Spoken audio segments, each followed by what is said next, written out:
Bonjour, merci de nous rejoindre sur Espace TV, le plus lion des mornings qui reprend ses droits sur cette chaîne. Merci à vous tous à l'international. La grande rentrée avec des surprises, mesdames et messieurs, pour votre plaisir. Merci à vous tous à l'international. Vous nous regardez partout dans le monde via le SES5 si vous êtes du côté de Dakar, c'est au Sénégal. Là, nous sommes sur la TNT, évidemment. Canal 27, vous regardez Espace TV aussi via vos applications. Merci à vous tous à l'international. Au menu, on s'intéresse évidemment au MAB de l'AFP. Dans un premier temps, regardez ces images. Riches et ambitieux, les nouveaux gentlemen Farmes du Nigeria. Vous allez comprendre, ils ont la trentaine et de l'ambition à revendre, contrairement à la génération de leurs parents qui n'avaient Dieu que pour le pétrole. De plus en plus de jeunes Nigérians se lancent désormais dans l'agriculture. Vous allez comprendre, un secteur porteur dans un pays gigantesque avec près de 180 millions de bouches à nourrir. Élément ce matin à suivre avec nous sur Espace TV. Un camp de rééducation pour les éléphants tueurs d'Inde. Et oui, il fallait y penser. Chaque année, des dizaines de personnes meurent écrasées par des éléphants dans l'état de Karnataka, vous allez comprendre, dans le sud de l'Inde, qui recense le plus grand nombre d'éléphants sauvages du pays pour protéger donc la population. Les autorités ont pensé évidemment à leur rééducation. Vous allez savoir ce matin avec cet élément. Après la chute de Mugabe, nous sommes du côté de Zimbabwe. Le tourisme zimbabwéen répare depuis en tout cas la chute du président Robert Mugabe en novembre. Les touristes s'aventurent évidemment à nouveau au Zimbabwe où hôteliers, restaurateurs ou guides commencent à retrouver le sourire après presque 2 décennies de vaches maigres. Élément ce matin à suivre dans notre émission. La destitution. Est-ce que vous savez ce que c'est? Pour ceux qui ne le savent pas, la vidéographie en tout cas sur la destitution à suivre ce matin dans cette émission. Avec des invités exceptionnels. Hier, on était avec la Martiniquaise. Et ce matin, qui que nous allons avoir pour votre plaisir dans mon monde? Artiste multilingue angolais. Et oui, c'est la chance, mesdames et messieurs. Si vous êtes adepte de Canal+, ou bien carrément cette chaîne, Afrique Plus, je ne sais quoi exactement. En tout cas, vous allez voir, il est directeur artistique et producteur de José Eduardo Poliano dos Santos, mieux connu sous son nom de scène Corian Du, se livre à notre micro à Paris avec Alexis Martin. Ça s'appelle Dans mon monde. Vous allez avoir cet élément ce matin. D'autres éléments à venir, évidemment. La plume, entre autres, avec notre ami Mohamed Salimba, espace reportage avec la rédaction à suivre également dans cette émission. Tous les rubricards, tout le monde s'est réveillé. Ce matin, on se réveille. Nous sommes en 1997. Daft Punk, qui nous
Daft Punk à l'instant pour votre plaisir. Merci à vous tous à l'international. Continuez à réagir. Les contacts s'affichent juste en bas de l'écran. Si vous êtes du côté de Guinée, vous voulez nous envoyer des SMS, là aussi c'est très simple. Avec plaisir, nous allons prendre tout ça en compte. Partons au Nigeria. Vous allez comprendre. Les nouveaux riches, c'est qui leur motive exactement. Vous allez comprendre avec cet élément qui nous signe l'AFP.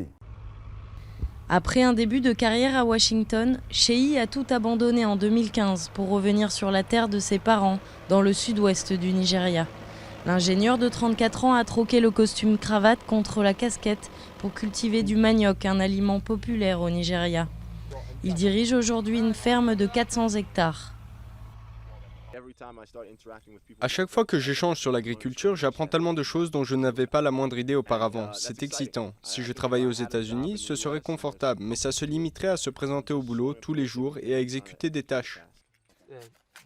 Riches héritiers ou banquiers d'affaires, les Nigérians surdiplômés sont de plus en plus nombreux à se tourner vers l'agriculture dans un pays où la plupart des jeunes quittent la campagne pour tenter leur chance dans les grandes villes.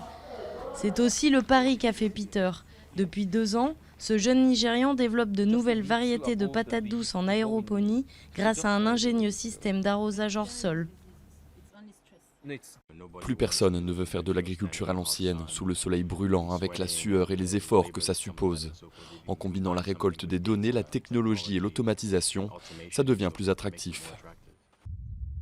Ces jeunes en sont persuadés, l'avenir du Nigeria passera par des investissements massifs dans l'agriculture, un secteur longtemps négligé où il y a des millions de dollars à gagner et autant d'emplois à créer. Mais les défis sont nombreux dans un pays avec une main-d'œuvre peu qualifiée où l'électricité fonctionne par intermittence. Ce n'est pas aussi simple que planter un bâton ou une graine dans la terre. Il faut comprendre comment cultiver dans cet environnement et avec nos méthodes, nous devons faire face à de nombreux obstacles. Malgré les difficultés, Sheyi ne s'est pas découragé. Il prévoit de quadrupler sa production dès l'an prochain en cultivant près de 2000 hectares. Son objectif, fabriquer de la farine de manioc pour pouvoir l'exporter à l'étranger. On a bien dit, riches et ambitieux, les nouveaux gentlemen, donc farmers du Nigeria. Si les parents avant, évidemment, c'était le pétrole qui les incitait, mais c'est nouveau. C'est pas que le Nigeria, parce que même en Guinée, on voit de plus en plus de jeunes s'intéresser un petit peu à l'agriculture, ce qui est super intéressant. En tout cas, je pense que c'est des initiatives quelque part à suivre, parce que quand on sait que le Nigeria, quand même, c'est 180, on dit, avec près de 180 millions de bouches à nourrir. Du Nigeria, nous partons en Inde. Vous allez comprendre, mesdames et messieurs, un camp de rééducation pour les éléphants sauvages. On suit cet élément et derrière, on revient pour plus de décryptage. Voilà, il faut le rappeler, chaque année, de ce côté, des dizaines de personnes, en tout cas, meurent écrasées par des éléphants dans l'état de Karnataka, il faut le rappeler, dans le sud de l'Inde, qui recense le plus grand nombre d'éléphants sauvages du pays. Pour protéger donc la population, évidemment, le gouvernement a pensé à un centre pour rééduquer, évidemment, ces éléphants. De la zik, pour votre plaisir, on part avec Kelvin Harris, Dua Lipa, le titre On Kiss, pour votre plaisir. Bienvenue, bon réveil sur Espace. Éléphants en état d'arrestation. Ici, dans l'état indien du Karnataka, des éléphants domestiqués sont utilisés pour capturer leurs congénères sauvages, accusés d'avoir tué des villageois. Direction, un camp de rééducation. Ce refuge est comme une prison pour éléphants. On prépare l'endroit avant leur capture, on répand de la paille et des feuilles, on y libère l'éléphant pendant 2 jours et après la période de repos, on commence à le domestiquer et le dresser. Près de 30 éléphants sont gardés dans cette prison en plein air, ouverte au public. Les visiteurs peuvent s'approcher des pachydermes, mais seulement à la fin de leur rééducation d'1 an. Chaque année, 30 à 40 personnes meurent tuées par des éléphants dans le Karnataka. Ces éléphants sont des éléphants vraiment problématiques, qui ont tué plusieurs êtres humains. Tous sont des éléphants dangereux. Donc pour éviter des conflits entre hommes et éléphants, on les capture et on les amène ici. Capturé en décembre 2017, cet éléphant a tué 2 personnes, dont le frère de Girish, employé d'une plantation de café. L'éléphant a piétiné mon frère et lui a écrasé les mains et les jambes. C'était une vision insoutenable. Ma belle-sœur n'a pas voulu regarder. Je me suis rendu sur les lieux, j'ai vu ce qui s'était passé et je me suis senti très mal. Girish travaille dans la peur d'être lui aussi attaqué. La présence de l'homme réduit petit à petit l'habitat naturel des éléphants et multiplie le risque de rencontres. En plus du camp de rééducation, des panneaux d'avertissement, barrières, tours de guet et même alertes par SMS ont été mis en place, mais pas toujours avec succès. Comme vous pouvez le voir, aucune barrière physique ne peut arrêter les éléphants. Cette barrière est juste normale, mais ils font la même chose avec les barrières à énergie solaire ou même les tranchées. On a des photos et des vidéos prouvant que les éléphants franchissent les tranchées creusées au bord des routes. Le Karnataka compte environ 6000 éléphants, soit 20% de la population totale d'éléphants en Inde. Autant de pachydermes à apprivoiser pour une coexistence sereine avec cette figure de la mythologie hindoue, symbole emblématique de l'Inde et favori des touristes. Musique, info, talk, tout y passe dans le plus lion des mornings sur cette chaîne.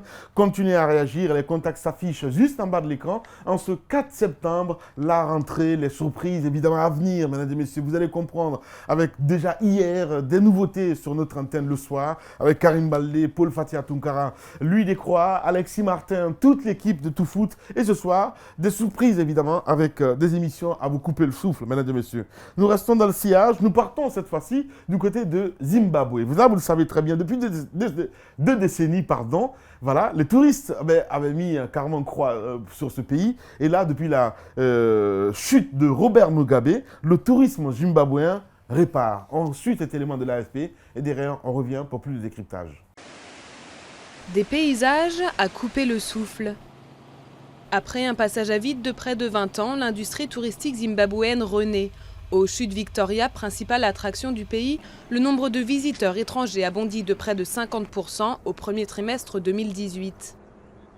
Je pense que c'est l'une des choses les plus impressionnantes que j'ai vues dans ma vie. Et croyez-moi, j'en ai vu. On a été longtemps isolés. On s'est repliés sur nous-mêmes. Les portes étaient fermées à clé. Le tourisme est un pilier central de notre économie et un fruit facile à cueillir. Il faut qu'on se ressaisisse. Se ressaisir et mettre fin à l'instabilité politique et économique qui ont fait fuir les touristes pendant des années. Mais depuis la chute du président Robert Mugabe en novembre dernier, il s'y aventure de nouveau. Nous avons choisi le Zimbabwe pour les chutes Victoria. Nous n'étions jamais venus en Afrique et nous sommes en train de tomber amoureux de ce continent. Nous avons vu beaucoup d'animaux et les gens sont si gentils, amicaux et accueillants. Même s'il est trop tôt pour avancer des chiffres pour 2018, les autorités comme les professionnels misent tout sur le tourisme. En fin de compte, nous voulons voir plus de touristes. Je voudrais que plus de gens viennent au Zimbabwe. J'espère que nous aurons plus d'investisseurs pour construire plus d'hôtels, de plus grands hôtels et d'autres installations. Des hôtels et un nouvel aéroport ont déjà été construits près des chutes Victoria. Combiné à la simplification de la délivrance des visas, le pays compte à terme renflouer ses caisses grâce au tourisme. Vous l'avez constaté dans cet élément, depuis donc la chute du président Robert Mugabe, en novembre dernier, les touristes en tout cas s'aventurent à nouveau au Zimbabwe, où hôteliers, restaurateurs, vous l'avez suivi, et guides commencent donc à retrouver le sourire après presque 2 décennies de vaches maigres. Le plus lion de morning, c'est aussi des reportages, mesdames et messieurs. Nous partons maintenant avec cet élément qui nous enseigne. On appelle ça tout simplement la vidéographie. Quand je vous dis la destitution, vous savez ce que c'est? Peut-être oui. Pour essayer de comprendre mieux, en tout cas pour les jeunes téléspectateurs, on regarde cet élément de l'AFP et derrière, on revient. La procédure de destitution est exceptionnelle et consiste à priver de sa charge un président américain. La procédure se déroule en 2 étapes si le législateur considère que le président est coupable de trahison, corruption ou autres crimes et délits majeurs selon la Constitution américaine. D'abord, la Chambre des représentants vote à une majorité simple les articles de mise en accusation, c'est l'impeachment en anglais. En cas de mise en accusation, le Sénat fait le procès du président. Les 100 sénateurs votent sur chaque article à une majorité des 2/3 pour obtenir la condamnation. Dans ce cas, la destitution est automatique et sans appel. Jamais aucun président n'a été destitué dans l'histoire américaine. 2 ont été mis en accusation par la Chambre des représentants, mais finalement acquittés au Sénat. Andrew Johnson en 1868 et Bill Clinton en 1998. Richard Nixon a démissionné en 1974 pour éviter une destitution certaine en raison du scandale du Watergate. Tout fonctionnaire fédéral soupçonné d'avoir commis un délit majeur peut être poursuivi dans le cadre du processus de mise en accusation. La destitution, c'était à l'instant pour votre plaisir, un élément qui nous enseigne la vidéographie tous les matins dans notre émission Le Plus Lion des Mornings sur Espace TV. Voilà, on reste dans le sillage avec Aya.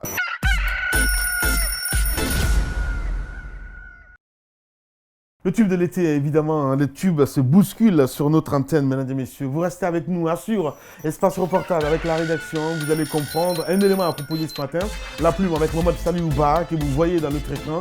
Tous les rubricards se retrouveront avec moi, mesdames et messieurs, un peu plus tard. Et puis, dans mon monde ce matin, nous allons partir. On parle portugais ce matin. Vous allez comprendre avec nos amis de Paris, Louis Décroix, non plutôt Alexis Martin qui a rencontré cet acteur. Vous allez suivre dans cette émission. Une pause du côté de la réclame, une petite pause du côté de la réclame, le temps pour vous de suivre le 10 minutes d'Espace TV derrière. On revient pour plus d'infos encore avec le plus lion des mornings sur Espace.